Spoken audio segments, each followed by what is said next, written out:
सातवां चरण शिक्षक भर्ती प्रक्रिया को लेकर के आज के अखबारों में जो बातें स्पष्ट रूप से छपी हुई है, अलग अलग अखबारों में अलग अलग बातें। जैसा कि आपने दैनिक भास्कर अगर न्यूज़ पढ़ा होगा तो उसमें आपकी सातवें चरण की जो बहाली है वो आपके एकेडमिक और मेधा, जो एकेडमिक पे जो मेधा बनने की बात है उसके साथ आपके जो स्टेट जो नंबर है या सीटेट या पीटेट यानी शिक्षक पात्रता परीक्षा, इन दोनों का 60-40 वैल्यू पे बहाली करने की जो बात है वो हमारे सामने आया है।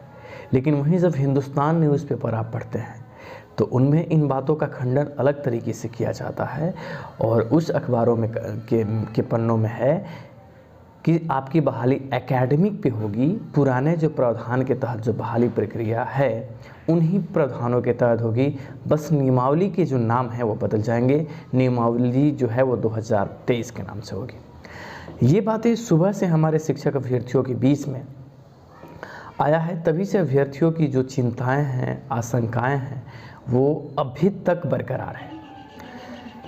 लिहाजा इन बातों पे हमने भी गौर किया और कई सारे साथी से हमारी बात हुई।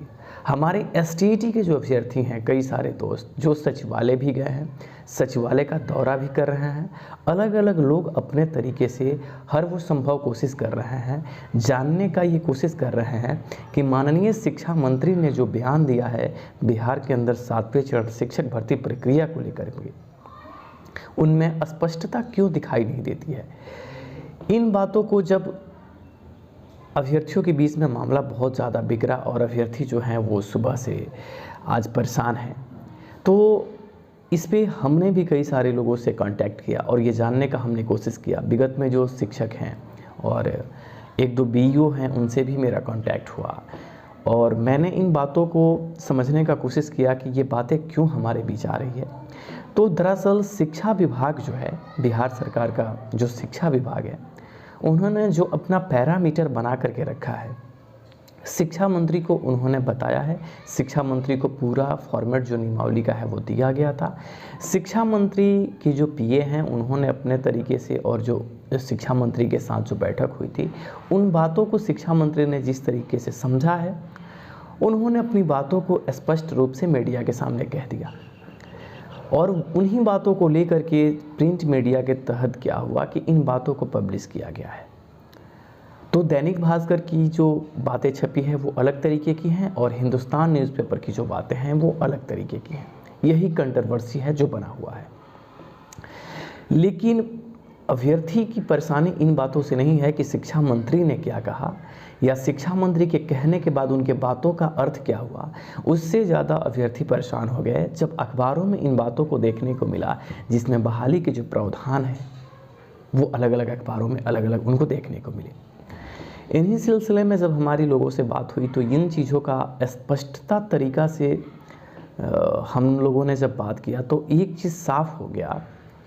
ये बातें मेरी अपनी बातें हैं, मैं फिर आपको बता रहा हूँ कि 7th फेज़ की बहाली जो एकेडमिक की बात आपके अखबारों में रखी गई है वो दरअसल बिल्कुल ही निराधार है। एकेडमिक की जो बातें कही गई है वो पुराने प्रावधान के तहत और कुछ बिहार के शिक्षक अभ्यर्थियों का जो संघ है उनके द्वारा इस बात को पब्लिक डोमेन में रखा गया है और उन्हीं लोगों से कांटेक्ट करने के बाद हिंदुस्तान न्यूज़पेपर हो या दैनिक भास्कर हो, ये अलग अलग जो मीडिया के लोग हैं, प्रिंट मीडिया, इनके जो लोकल रिपोर्टर होते हैं उन्होंने कांटेक्ट किया और कांटेक्ट करने के बाद न कि ये डायरेक्ट शिक्षा विभाग का जो स्टेटमेंट अभी आपको अखबारों के पन्नों में दिखाई दे रहा है, ये जो पूरी बातें हैं वो कहीं से आपको शिक्षा विभाग के द्वारा अपडेटेड न्यूज़ नहीं है। ये हिंदुस्तान के न्यूज़पेपर के जो रिपोर्टर, जो संपादक हैं, मैं डेफिनेटली एम श्योर बोल रहा हूँ आप लोगों को कि ये इनकी जो जानकारी है वो शिक्षक अभ्यर्थियों से और पुराने जो रिकॉर्ड और आंकड़े हैं उन्हीं रिकॉर्ड और आंकड़ों के अनुसार ये बातें जो हैं वो आपको देखने को मिला है। शिक्षक अभ्यर्थियों का जो सबसे पहले जो एक और न्यूज़ चैनल था, मुझे नाम अभी ध्यान में नहीं आ रहा है, उस पर भी ये बातें छपी थी। तो मैंने उस बात को पता लगाया तो मुझे ये पता चला कि किसी शिक्षक अभ्यर्थियों के द्वारा ही इन बातों को उन्हें बताया गया था। आई थिंक ईटीवी भारत था शायद, आई थिंक इस यही नाम था।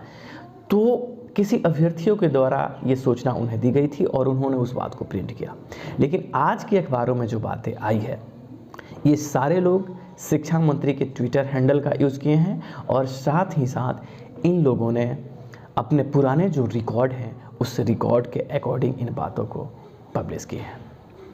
अब 7th फेज़ में हमारे जितने भी सम्मिलित होने वाले अभ्यर्थी हैं, इन बातों को उनको समझना है कि आपके सामने कोई कुछ भी कह रहा है, हमने अपने तरीके से जो बात को समझा है और जानने का कोशिश हमारे द्वारा किया गया है, उससे ये स्पष्ट तरीके से होता है कि ये बहाली एकेडमिक पे नहीं होने जा रही है। अखबारों के पन्नों को अगर आप सही मानते हैं तो विगत के कई सालों में आपने देखा होगा कि 6th फेज़ बहाली को लेकर के कई सारे पैंतरे दिखे हैं अखबारों में। आप 2019 के बाद हर एक साल न्यूज़पेपर का स्टार्टिंग ईयर का न्यूज़पेपर आप पढ़िए तो शुरुआती दिनों में इन चीज़ों का जिक्र हमेशा हुआ है कि सरकार लाखों लाखों की बहाली कर रही है और एक बार ये फिर पैटर्न जो है वो दोहरा रहा है, लेकिन इस बार सिचुएशन सो अलग है। तो हमारे जो शिक्षक अभ्यर्थी हैं अभी भी जिन स्तर से वो काम कर रहे हैं, उनका काम अभी भी हो रहा है और आप कतई न समझिए कि शिक्षा मंत्री के बयान दे देने के बाद जो बहाली प्रक्रिया है वो साफ हो जाती है। क्योंकि विगत के जो हमारे वित्त जो शिक्षा मंत्री थे पहले, उनका नाम आई थिंक विजय चौधरी, तो उन्होंने भी ऐसे कई स्टेटमेंट दिए जिससे आपकी बहाली प्रक्रिया निष्पक्ष होने वाली थी। अभी भी खतरा जो है वो कम हुआ है, खतरा पूरी तरीके से टला नहीं है, लेकिन एकेडमिक की जो बातें हैं वो निराधार है। मैं 90% आपको बता रहा हूँ कि एकेडमिक पे कोई बहाली का चर्चा नहीं है, शिक्षा विभाग में भी नहीं है। ये कुछ न्यूज़पेपर के द्वारा और उन अभ्यर्थियों के द्वारा ये रिमर फैलाया जा रहा है जो बिहार में शिक्षक संघ के रूप में काम करते हैं।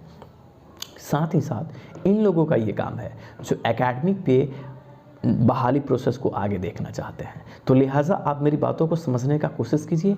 मैं बता रहा हूँ कि 90% हमारी बहाली जो प्रोसेस है वो एकेडमिक्स पे नहीं होने वाली है। साथ ही साथ 10% जो मैं आपको बता रहा हूँ कि 10% इन केस कोई इधर उधर उलटफेर हो जाए, जैसा दिख नहीं रहा, अगर बहाली सीटेट बीटेट के नंबरों का वैल्यू न दे करके उन्हें वेटेज के तौर पे दिया जाए जो पुराने प्रावधान के तहत होते थे, अगर इस प्रक्रिया को सरकार आगे बढ़ाती है तो हमारे जो अभी भी साथी जो रोड पे ग्राउंड लेवल पे काम करते हैं, आपको उनका सहयोग करना होगा। और इस प्रोसेस में आप अभी तक पीछे हुए, अभी तक आपने क्या किया, इन बातों को दरकिनार करते हुए आपको उनका साथ देना होगा एनी हाउ।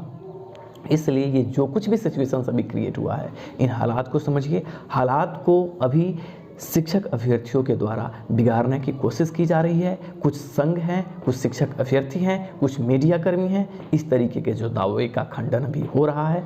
ऐसा नहीं होना चाहिए। ऐसा कुछ भी नहीं हो रहा कि बिहार में सिर्फ एकेडमिक पे बहाली होने जा रही है। लेकिन अगर इन केस 10% में ही सिचुएशंस पलट जाए तो आपको एक्टिव होना पड़ेगा।